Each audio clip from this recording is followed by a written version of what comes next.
Presidential Hackathon. Hacker spirit is always online. Presidential Hackathon is organized by Executive Yuan, implemented by Ministry of Economic Affairs, and executed by National Association of Small and Medium Enterprises. Welcome to Presidential Hackathon International Track exclusive program, in which we interview the journey during the whole event with finalists this year. Hi, my name is Ronghua Min. Hi, my name is Joey Chen. Let's listen to Team Machine Doctor Hong Kong tell us why it is so important to detect a vibration. By optimizing wind power maintenance plans to avoid unnecessary breakdown, thereby producing more green energy at a cheaper cost.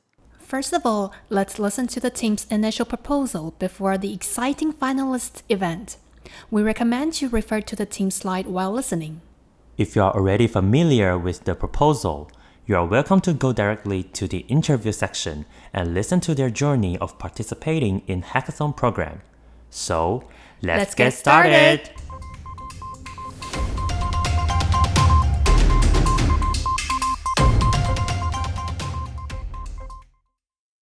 Good morning.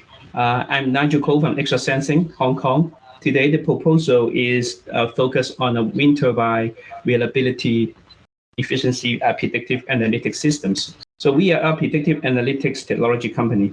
We provide around-the-clock 24/7 virtual expert. It means SaaS softwares to monitor your system to ensure uninterrupted operations. So what we do, we try to tell you your machine faults in 6 months.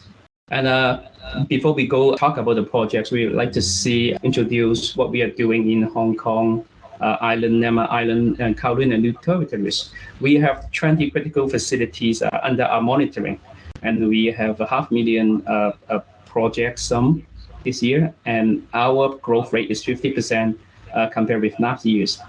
And then we have international clients and local clients from governments, hospitals, banks, so and so. And the system are installed in infrastructures and commercial buildings and arcade and hospital. All of these are critical facilities. And the system we monitor air conditioning system and some transportation systems. So we are named as a machine doctor by the Hong Kong government because we get the pulses from the rotating machines, just like the Chinese medicine doctor to get the pulse from a human to detect the health. So how we do that? By taking a small cube on your machine, like the one on the motor side or on the central fuel pump, the wireless vibration sensor will collect the data and send through wireless communication to our cloud server to do machine health monitoring. It's a rather easy installation. Of course, there are some technical issues. We may use hybrid systems, say wireless, and some are wired. And it's a plug and play system that's very easy to use. So our system provides sensor and gateway system and cloud computing server. Our system called spiderweb. It means the sensor and the data collected together like a spiderweb.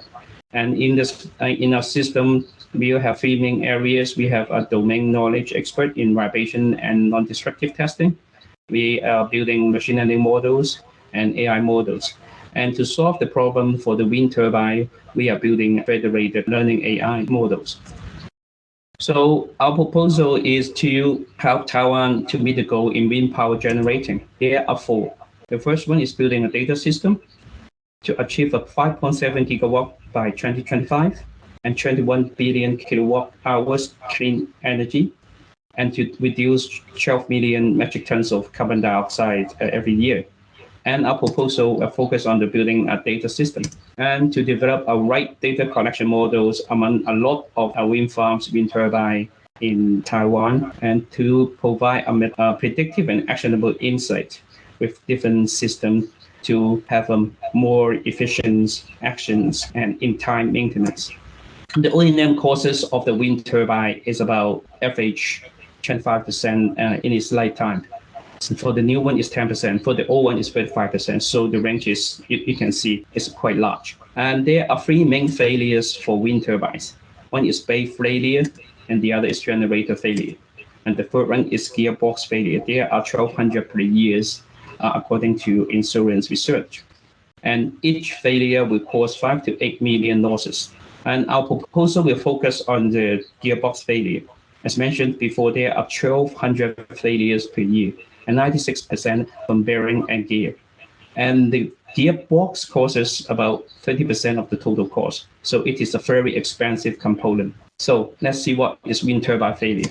So why it's happened? Because of its remote nature. It's not a very good, well-planned maintenance program or monitoring program. So to have a good wind power generating system or policies, we have to have a machine health monitoring system. Is a must. So the impact from the wind turbine failure. So there will be a long downtime. 1 year downtime is common, and there are causes of the fire. And the final one is we have to handle the aftermath. We have to face the environmentalists. We have to face the media and to some investigation team. Why us? We have the technical uniqueness. We have our data pool. We have right now 8 million real-world vibration data. We have our own proprietary fault indexes, and we have edge computing algorithms. Also, we have a multi-level API modules to ensure fast deployment. So to sum up, we can tell for 6 months before, but with the system of a large data and the white model analytics, we can shorten this time for better wind turbine, wind power generating. So the system can save 95% of failure identification time and save 5% of main causes. Again, each failure will cost us 5 to 8 million US dollars. So the system can help to save that. And our proposal can reach the SDG goals in ESG policies. We are Extra Sensing Limited. We help your organization to tell your machine force 6 months before. Thank you.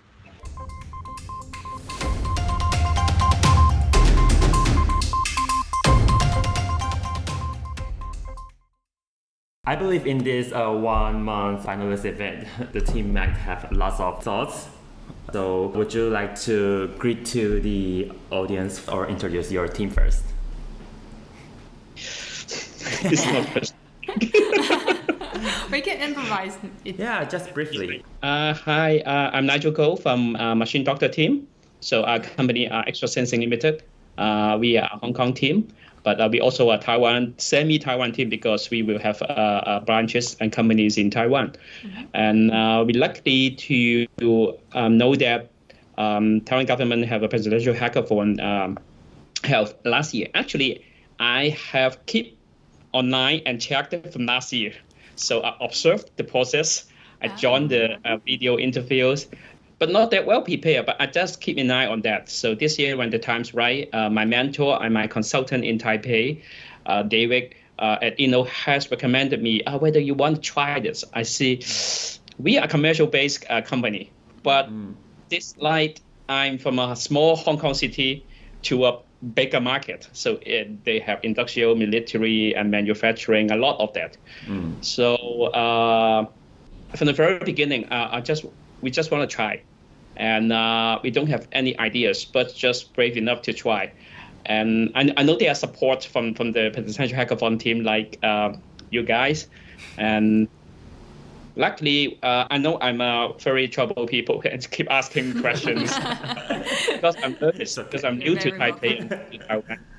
I ask a lot of questions. Whether I can do that and do that and do that. Mm-hmm. But very glad that and thank you, Joey and Hua Min has calmed me down. Okay, you should think about that. We will keep you updated. So when the consultant and one-on-one consultant comes and very good things, we ask them, then we have follow-ups, and they give very good suggestions which direction we should go in. And because we are new to some topics to, we will target some ESG or SDG goal for commercial users. But for targeting some project and tailor-made for net zero SDG is a new experience to us. And Presidential Hackathon has helped us to get into this market and know the world and know what Taiwan is doing and how many professionals and people are contributing in these areas. We learned a lot, and we have asked questions from the consultants from PHIT team, and they are very nice that show me the way and give me hints to think. You should think in that way or that way. If you can do that, you may do that. You may have a very good approaches. So in the last phases of the preparation, I learned a lot. I really learned a lot. And know how many people are contributed in this area and fight for that. So thank you, Presidential Hackathon. Yeah. And thank you, SEA. I'm talking too much. I think you already integrated our different questions and just integrated the answers that you prepared. So I think maybe we can have more relaxed and Can we have follow-up question with you? Yeah, sure. Sure. I think you just mentioned about one-on-one consulting that we have at least 2 rounds with Mr. Beaton, Wen, and CK, right? CK. They're offering strategic one-on-one consulting and technical part. So can you share with us in which part that you think they help you the most? The most is the consultant are really, how to say that, real to us, very real to us. I think from the first of the beginning, they just put you down. Right. So say you all are technology guys, but technology is not important, but not crucial. Say, he said, we know UX and UI and stakeholders is important, but he dig into that and say, what's the actual needs from the stakeholders? So that's crucial for universal projects and global projects like in UN and in Taiwan government. So that just bring my mind, encourage my brain, and say, oh yes, technology just 5% of that, and that 95%. Yes, then I read many books about that and say there are more than 95% from the preparation from public side, private side stakeholders. So that is not very good feeling from the very beginning. But when I preparing that and change my mind, I know what he means. He's really real to us, but he can appreciate us only. He doesn't have to pet us like a baby, but he really real to us and say, you should think about that. So that brings me to another level. Yeah. Yeah. So I'm quite emotional on that. Yeah. So I think that when you're back in Hong Kong, you have some entrepreneur experiment, and probably you're more technical and business oriented. And here in the Presidential Hackathon, you need to think about the social, for the social good, about social welfare, and you need to think about how to bridge your experience from Hong Kong, probably UK, and to Taiwan, and maybe later in some other cities or other countries. So what kind of mindset change, is there any certain point that trigger that change happen? You mean during these preparations or during the hackathon? During the whole hackathon, or at least, or even from the last year that you mentioned. The thing is, we all know as an entrepreneur, every investor, every people or a customer will care about ESG, but this is quite remote for us. So when they ask for ESG, we say, we have a letter, we will do that in the future. But this is quite remote. We don't have feeling and sense on that. But when into the hackathon, we need to think about that, how to make it happen, how to make the social impact. That changed my mind. Luckily, I have some experience in. I'm a few NGO founders in Hong Kong doing conservation, cultural landscape as another mission of my life. So it's a very small area we do on NGO things, but when talking about social impact, we heard about that. But when you get into do that, you have to do the social impact. That's difference. Exactly. I don't know, and I don't trust myself can do that. But with the support with the hackathon team and the consultants, and also I read the books from Audrey's. So So the books, from the first few pages, there's one very important that encouraged me. Even though I'm not the best of the team in technical sense or in other strategic, but I also know that there are a lot of issues. Say technical is minor. Okay, so from the box, the thing is you have to dare to set the agenda. This is the most important thing I get from the Audrey's ideas, how to be a hacker. We don't have to be a very top or high-end hackers. That is technical. Right. But what he makes the passion to hands-on hackathon, I found, yes, some people have to raise the question first. Then if you're on the right track, people will get together and do that. So that's the thing I'm very impressed in why there are a presidential hackathon from 5 years before. Right. So I really enjoy that, and I can luckily be in this process and feel that you guys really dare to find people to dare to think and dare to set the agenda. Instead, they have the top technology, top doctors and researchers in the team. Instead, we need to ask the right questions. That makes very serious and impactful to me, yeah. So I think lots of impressive experience during this hackathon. But although those experience, I would like to ask you, is there any challenges for you during the whole hackathon journey, like how to initiate your project and what would you like to do? What's your direction in the finalist event? The challenge is from the very beginning, as I mentioned before, I thought the teleological part is the challenge because Taiwan is so advanced in technology and things. So when the consultant asked me, what's your competitive advantages? So that's hit us and said, we can't fight for Taiwan team and American team, but we can get the thing in integrating the things very good. And we know one thing is there's no open data among the industry.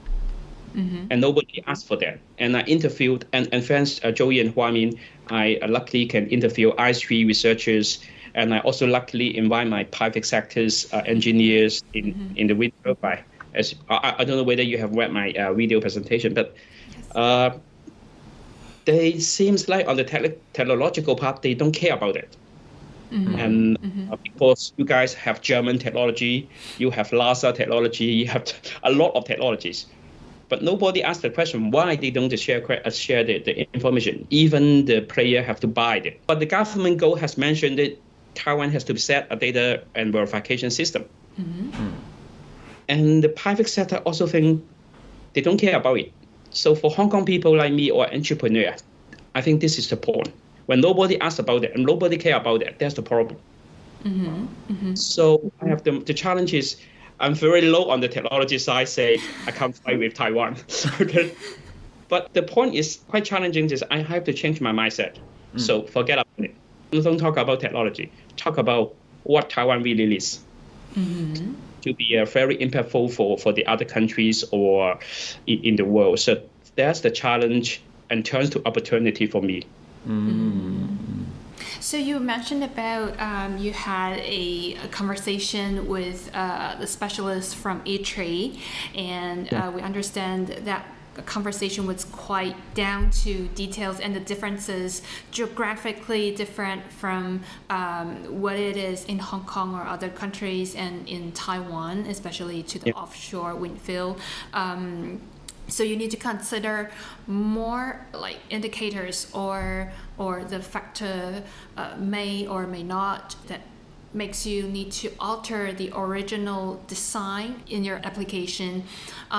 So I think that conversation was quite rich, and I think maybe it's quite helpful that I can see you adjust a lot of things at the end of your final deliverables, your presentation, and it was quite clear. So my question is, let us back to the moments that you've been announced as the finalist.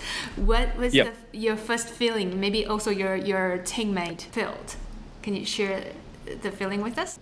I remember I awake on the question is just I used the shock, and because I mentioned from the first 5 minutes that we are from very small cities, and small cities is focused on fintech and properties. They don't care about industry. They don't have experience for power generation. So it's so far away. So the hackathon let me think back because I don't know what I can do. So just let think back. And the biggest challenges and the goal in Taiwan is wind power, because the power generations in the past is not that good. I know there are political things or administrative things. People don't like nuclear power or traditional power. They like clean power. So that's why I say what we can do is do a more massive and international level projects. So we pick wind power, but we only have one experience in Hong Kong, in Anama Island, to do one wind turbine, which was just started a few months before. So you can see I don't have really in this area, but I want to dig into that. But you guys give me experience, chances, opportunity to see how far I can go. And I think I'm not the best, but I can say I really do a good job in this thing and explore something which I think I can help Taiwan government. Okay, so do you have any plans after the presidential hackathon program? There are other challenges. We need to get some data, because we need to convince the stakeholders for the private and public sector one to get some data, and the data is may not on their hand. For the private sector, they have very small or tool to fill a wind turbine, but there are procedures and consents have to get from the operators or the private sectors. And for the Thai Power or the government sector one, I don't know whether they have one. I know Siemens haven't get that, and Thai Power or Taiwan government have to buy from them. So how to get some basic data to do and get into our data model to train that and to implement using the medical. Right now, the medical industry use the federated learning AI. So I think this is the trend for solve the problem, to let them give you some data, but not give that all. So that can solve to me, Taiwan and Hong Kong always talking about open data, but for open data, that's not easy. Right. And sometimes I think this is just fake, because sectors, we will not give open data. So that's why learning AI comes in. So we can extract the features of some data so they can do the training with other peoples. Right. So the same in Hong Kong, as say for the data center, for the hospital, and in the future there will be some critical facilities like cold train. That's a very critical, or maybe national level securities. So I think this project will raise a lot of questions to other peoples. So cloud server, whether that works, and whether we have another system to help to establish the Taiwan goal in open data systems. So I guess in the future, we need a lot of conversation with different sectors and exchange experiment and ideas, and why acquiring open data or different open data sets are important and crucial for not only wind turbine but green energy in general. And in this year's international track finalists, there's another team which is also related to green energy, and you know who I'm talking about. I like them. Yes, it's Kiwi Energy, right? I'm just wondering if you have like private conversation or exchange some experience together, or talk about maybe you can cooperate in the future. Yes, I will try to contact them if I have the contact, but I can search them. One of the questions mentioned about them, so I like them. If I'm not wrong, it's Kiwi Energy, right? Yes, it's Kiwi Energy. Yes, the question that I like Kiwi Energy, and they do a lot of front end. But I do think I'm writing down we are wondering whether we have synergy in collaboration with them in back-end solutions. That's the same feeling as what Huami mentioned. Maybe there are some collaborations. I don't know. That could be a way to try. Or maybe we can pass the question to them in Yeah, sure. the podcast with To Kiwi bridge you up Energy. again. Yeah. But they are more on the commercial to the customer side. But Right. for wind turbine, it's more in two different ends. Yeah. Yeah. It's on the same chain. Industry. Yeah, Yeah. in the industry. And I think you have one shared pain point is about open data and how redundant it is to negotiate with bureaucrats or public sectors. And you sometimes in different public sectors, but different authorities, they have different opinion.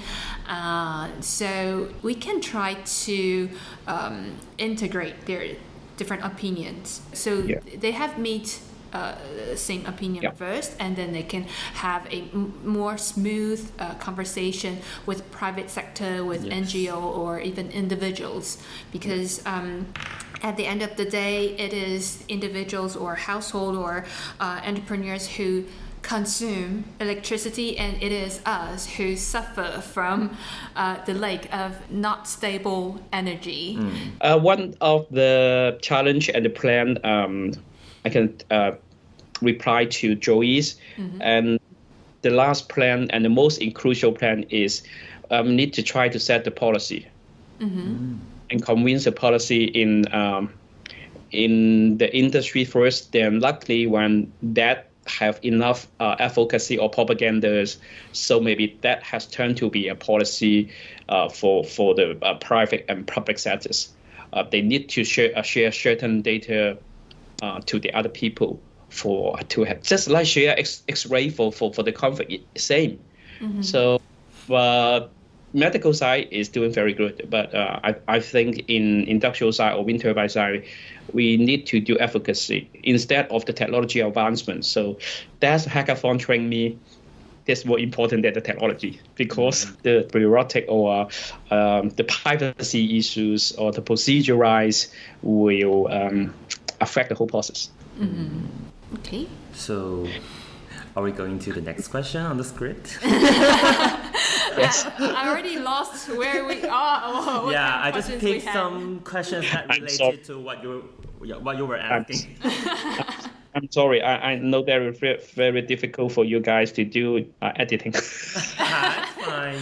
But I do like this kind of very relaxed conversation, and I can have follow-up questions. And I see that you have a lot of, you learned a lot from the finalists event. And, right, sure. I think that's one point that we want to make an impact not only to the hackers but also to the whole society or the community of international hackers, is that we are all stakeholders in many different level, in different ways, but we're all stakeholders. And once we recognize ourselves as the stakeholder, we are responsible to summon others to follow us. Maybe we cannot persuade or successfully convince others to follow our idea, but we can try to let each other know what our concern is, and see if we can bridge the questions and find the best solutions for each other. I think that's one of main purpose why we the Presidential Hackathon want to persuade and try to bridge different sectors and individuals. At least we try. And the hackathon has started the agenda to make changes already. At least the mindset has to change first, as you said, among the stakeholders. So we may not solve the problem very quickly, but at least everybody knows what's going on. And when the time's right, things or bridges can be connected. At least we're on the track. Yeah. So if time can go back, so is there anything you want to say to your team before participating in the event? I would say I will have more time to talk to more stakeholders. So when we go back, I have mentioned in the application form we want to interview the customer and user, or say that like Kiwi Energies, more on the other side of the power consumption. But right now, more on the power production side to see whether this is fit for them. that are crucial. But this is all on the production side. Other stakeholders don't know about the technology and the things. They just want to know that whether this is have some environmental impacts. As I mentioned, most of the wind turbine failures will cause wildfire in the forest and in the land if this is onshore. And offshore is more important. The machines and the system will totally collapse because it takes time and the helicopter to spy over. So that forces environmentalists to take a look on that. And we know they are extremists in different industries, but we need to listen to them because I also have experience working with the environmentalists in conservation, in landscape conservations. They have some contribution. We can make some common points to make the things going on more better and more efficient. So that's why I want to interview more people or listening more to them. And this is one way of the UX design, I think. It's the one of the UX research, yes. So this is the major thing I want to prepare, yeah. Wonderful. Yeah, thank you. So, do you have any questions based on such a commercialized project? What kind of concept of ideas you would like to ask, or it's my turn? So based on the final proposal that has been commercialized, what kind of new concept that you add to your final deliverables at the end of the finalist event? Or is there any inspiration for future strategic development based on your current business model? Our initial proposal focuses on the common gearbox failure. Right. And an initial hardware cost reduction and the maintenance cost reduction has been happening and starting in Taiwan locally. But if the solution can be commercialized, I have mentioned right now if you buy from the overseas, there's about 8 million Taiwan dollars. But the local companies are trying to make it to 2.5 or 2 million Taiwan Taiwan dollars. So there's a lot, almost 4 times reduction. So by doing that, we can commercialize that for some smaller scale or middle scale, or for some smaller countries and third countries. And I have some research and found that Taiwan is very special because the geographical locations we face has earthquake and typhoon. For other bigger countries, they don't have that. So Taiwan's system is very impactful and very flexible, and how to say that can be sophisticated for some smaller countries. And the latest science research and the technology can forecast some more areas which they thought in the past days they cannot have wind power. But right now, more small countries, more middle-sized countries can have the wind power. And Taiwan system is very good for them. So this is one way the Taiwan local experience can export or share with them instead of using American and European. They are great, but they are more larger size scales to adopt it. And their technology is advanced. They have more than 200 sensors. But whether the stakeholders and the end users, operators need that much, or more importantly, in my systems and solutions, we want to try to pick the right data model instead of to share the data. Because picking the right data can reduce the cost and reduce the sensors. And so our projects and our commercial products is based on gearboxes, which is including about 4 to 12 sensors. Then another 200 is about the environmental data, the electricities, weather, so and so. But in the later stage, when we can solve the gearbox failures first, we can solve the other problems and get together. So for the commercialization and popularization, there are roadmap we can go step by steps instead of doing all of the things together.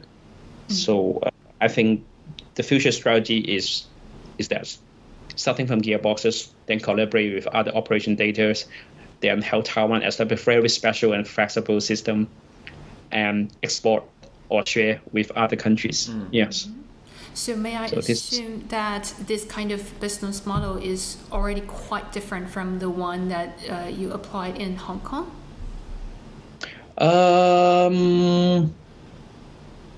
How to say that? Differences. It's different because we don't ever think of the Hong Kong model can impact the world. The scale is too small, and it's too narrow in fintech. I mentioned before, fintech and properties. But for industrials, manufacturings, or power generations, nobody care about it, and nobody have ideas on that.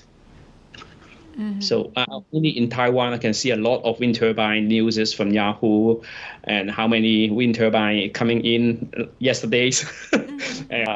How's the progress of that? How many Siemens systems coming in? A lot of people seems and the media care about it, but not in Hong Kong. So when that is not the case or the demand from the stakeholders, I think we don't have chance, and we don't dare to think about it. But in Taiwan, it's totally different. Just like I go to the other horizon, and wow, I would say wow. It's different horizon. I think there are a lot we can do in Taiwan for the mini wind turbine, which can also help. We can also install I think Taiwan has the ability to build some really small one on the top of the building roof together with solar panel. It's also clean energies. But in mega cities? I'm not talking about the onshore or offshore one, but I'm talking about just a meter by 2 meters one, smaller one, just like a solar panel.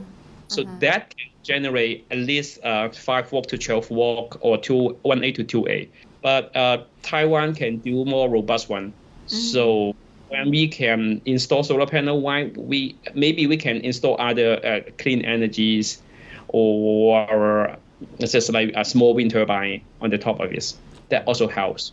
It could be your proposal 2.0. Another innovative one. Right. Yeah. And an innovative one maybe work with Taiwan to use Wi-Fi to do the wireless charging. But why not? We can dream big. Sure. A lot of possibility in Taiwan. There's a lot of researchers about these areas, and young people dare to think. So that's the mission of the hackathon. Let them dare to think first. Yeah. So very important things, Yeah. But it's just a little bit sentimental to us that it's coming to the end of the hackathon program. Yes. And we're doing this like the journey before everybody say goodbye to the school at the end of the school year. Yeah, a lot more we can do because Taiwan has a very international horizon in this area or on other areas. Yeah, so I think this is almost the end of the interview, right? Yeah, thank you so much. It's lucky for me to know you guys and likewise. Yes, thank you so much. Thank you. So who is the director who kicked the ball? The director. Yeah. I'm going to Joey. count down from 3. 3, 2, 1. Presidential Hackathon. Hacker Spirit is always online. It's online. Thank you. Okay, thank you. Nigel. Thank you, Nigel. Thank you. See you. Have a good day. Good luck. Thank you. Bye. Ciao. Ciao, bye.